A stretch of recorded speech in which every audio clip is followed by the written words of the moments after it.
చాలా మంది సక్సెస్ అనంగానే సక్సెస్ అవుతలేము, మేము సక్సెస్ అయ్యామని 2 వేరియేషన్స్ చూస్తాము. అవునండి. ఒకడేమో సక్సెస్ అయ్యానంటాడు, ఒకడేమో సక్సెస్ కాలేదంటాడు. అసలు సక్సెస్ అంటే ఏంటిది? ఒకటండి, సక్సెస్ అంటే ఏం లేదండి. నిరంతరం శ్రమ పడుతూనే ఉండాలి. రూట్‌లో ఆటోమేటిక్ అన్ని దొరలవు. ఎగ్జాంపుల్ చెప్పాలంటే వెంకటేశ్వర స్వామిని దర్శనం చేసుకోవాలని నీ లోపల చిన్న మైండ్‌లో ఉందండి. లైన్‌లో ఉంటే సరిపోతండి. అంటే నీవు ఓన్లీ కష్టజీవులలో లైన్‌లో ఉంటే సరిపోతదండి. ఆటోమేటిక్‌గా నీకు ఒక రోజు లేట్ అయితుండొచ్చు గానీ నీకు 100% సక్సెస్ వస్తది. సక్సెస్ అయినోళ్ళు చెప్తుర్రు వాస్తవానికి. సక్సెస్ ఎన్నేళ్ళు పట్టిందనే విషయం చెప్పలే వాళ్ళు. అవును. ఎన్నేళ్ళు ఎగ్జాంపుల్ చెప్పాలంటే ఒక వ్యక్తి మామూలుగా ఒక కుండలకు తయారు చేసే వ్యక్తిని ఆయన మట్టి తీసుకురావాలి, దాన్ని తొక్కాలి, దాన్ని ఒక రూపం తీసుకొచ్చినప్పుడే కుండ తయారవుతుందండి. మనిషి జీవితం ఇలా అంతే, ఒకరోజు కాదు. దాని వెనుక బ్యాక్‌గ్రౌండ్‌లో చాలా శ్రమ ఉంటది. ఆ శ్రమకు తట్టుకునడం మీ వంతు అయితే 100% సక్సెస్ నీకు రూట్‌కొస్తది. నీ గమ్యానికొస్తది. ఓకే. చాలా మంది కొన్ని ప్రయత్నాలు చేస్తుంటారు. కానీ మధ్యలోనే డ్రాప్ డ్రాబ్యాక్ అయిపోతారు. ఇక నా అయిపోతారు. వల్ల గాదు, ఇక నాకెందుకని అది వాళ్ళు ఎంచుకున్న గమ్యానికి, వాళ్ళు చేస్తున్న పనికి సంబంధం ఉండదు.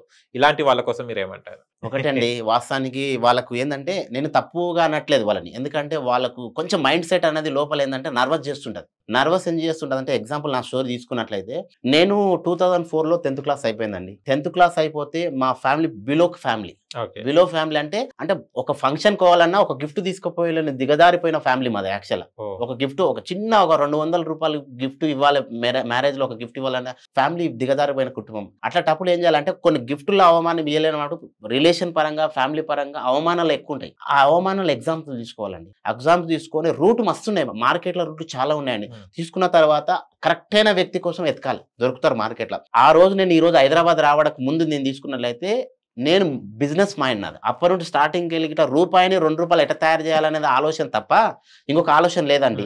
ఆ రోజు నేను టోటల్‌గా తీసుకుంటే ఫస్ట్ ఫీల్డ్ నేను ఆటో ఫీల్డ్ అండి నాది. ఆటో ఫీల్డ్ నాది. ఎగ్జాంపుల్ చెప్పాలంటే ఈ రోజుల్లో ఆటో ఫీల్డ్ కంప్లీట్ అయినోడు కంపెనీ పెట్టే స్థానానికి రారండి. వాస్తవానికి చెడు అలవాట్లు ఎంటర్ అయితాయి. అవును. రకరకాల పీపుల్స్ ఎంటర్ అయితారు. అదంతా చెడుదు రూట్ అండి. అవన్నీ నీకు కంట్రోల్ ఉండాలి. నా లక్ష్యం వేరు, నా లక్ష్యం వేరు, నా లక్ష్యం వేరు. ఒకసారి మీరు అనుకోవాలి ఫస్ట్ ఆఫ్ ఆల్. నేను అనుకున్న ఎట్లా అనుకున్నా అంటే డబ్బు సంపాయాలి, డబ్బు సంపాయాలి, డబ్బు సంపాయాలి ఒకటే తపన తప్ప ఇంకొక రూట్ లేదండి. అదే. నువ్వు ఫంక్షన్‌కి పోయినా డబ్బు ఏ విధంగా గోల్డ్ ఏసుకుంటారు, ఏ విధంగా సారీలు కట్టుకుంటారు, ఏ విధంగా వాళ్ళు ఎంత ఎక్స్‌పోజ్ అయితుర్రు, వాళ్ళన్నిటికి సొల్యూషన్ ఏంది? డబ్బే అండి మెయిన్. లేదు నువ్వు ఏ కారు వాడుతున్నావు, ఏ కార్‌లో తిరుగుతున్నావు, లగ్జరీ హోటల్ ఉంది, నార్మల్ హోటల్ ఉంది, ఇంకా బిలో హోటల్ ఉంది. ఏ హోటల్‌లో ఎంత తింటావు దాని ఖర్చు దానికి తగ్గట్టే ఉంటది. నీవు లగ్జరీ హోటల్‌లో తింటే దానికి తగ్గట్టు ఖర్చు ఉంటది. ఆ ఖర్చు పెట్టాలని కెపాసిటీ నీ లోపల ఉన్నది. అంటే నీవు ఎగ్జాంపుల్ మా గురువుగారు ఒకాయన అన్నారు. చిల్లర బ్యాచ్‌తోని తిరిగితే చిల్లర ఆలోచనలొస్తాయి. అంతే. బిజినెస్ మ్యాన్ ఆలోచన చేస్తే బిజినెస్ మ్యాన్ ఆలోచనలొస్తది. నేను ఆయన చెప్పిన ఒకటేందంటే రెగ్యులర్‌గా నువ్వు హైఫై హోటల్‌లో పోయి టీ తాగు. నీ చుట్టూ మొత్తం బిజినెస్ మ్యాన్. అంటే వాళ్ళు పొద్దుగాల లేసి ఏమని మాట్లాడతారు, ఈ నెక్స్ట్ ఏం చేయాలా, నెక్స్ట్ ఏం చేయాలా, నెక్స్ట్ ఏం చేయాలా అని ఆలోచన చేస్తారు.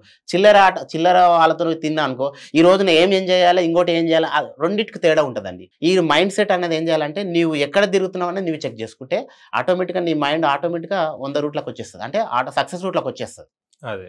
అంటే మధ్యలో మనం మంచి వెదర్, మంచి పీపుల్‌తోనుంటే మనకు ఆటోమేటిక్‌గా వస్తదండి. ఆటోమేటిక్‌గా వస్తది. నీ మైండ్ అనిపిస్తది. నువ్వు చెడు రూట్‌లోకి పోతున్నావంటే ఏ మనిషికైనా 10 నిమిషాలు ఈ రోజుల్లో పెద్ద సంపాదించినోళ్ళకు, రిచ్ ఉన్నోళ్ళకు 24 గంటలే ఉంటది. పేదోనికైనా 24 గంటలు ఉంటది. కానీ ఆయన ఎందుకు అయ్యిండు, ఈయన ఎందుకు కాలేదంటే తేడా ఒకటే. నీవు ఎంతవరకు ఆలోచించినావు గంతవరకే ఉన్నావు. ఎంతవరకు ఆలోచన అంతవరకు వెళ్ళిపోతున్నావు. సొసైటీలో గౌరవంగా బతకాలి అనుకుంటే నీవు హార్డ్ వర్క్ చేయవలసిందే. ఏమొద్దు టెన్షన్ లేకుండా. ఈ రోజుల్లో 3 పూటలు తిని 3 పూటలు ఆడుకున్నటువంటి గిట్ట వాడికి టెన్షన్ ఉండదండి. కానీ గౌరవంగా బతకాల, సొసైటీలో గౌరవంగా తిరగాల, నీకంటూ ఒక లెక్చర్, నీకంటూ ఒక నేమ్, నీకంటూ ఒక రికార్డుల పేరు కావాలంటే నువ్వు 100% హార్డ్ వర్క్ చేయవలసిందే. సక్సెస్ మామూలుగా రాదు. సక్సెస్ ఒక ఏడిపిస్తది, నవ్వుపిస్తది, రకరకాల ఇబ్బంది పెడతది. ఆ ఏడిపించినప్పుడల్లా ఏమో డిమోషన్ అయిపోయి నేను ఏదో చేసుకుంటా, ఏదో ఖరాబ్ అంటే హెల్త్ ఒక్కటే. చనిపోవడము, బతకడం అనేది కామన్ అండి. పుట్టినోడు ఖచ్చితంగా చస్తాడు. ఆ టైం వచ్చినప్పుడు పోతాడు. ఆ టైంలో మధ్యలో వచ్చే నాటకమేది. ఆ నాటకం కోసం నువ్వు ఎంత ప్రయత్నం చేస్తే అంతవరకు రికార్డ్ క్రియేట్ చేసిపోతావు తప్ప నువ్వు తొందర పోతే అది ఎప్పుడైనా వచ్చేదే కదా. నీ అంతకు నువ్వు చేసుకుంటే తప్పు. అది వచ్చినప్పుడు గౌరవంగా నీ వెనకాల 100 మంది నీ వెనకాల పడినప్పుడు సమాజంలో ఒక రికార్డు నీకు పేరు వచ్చినట్లు. నా సజెషన్ అండి అది.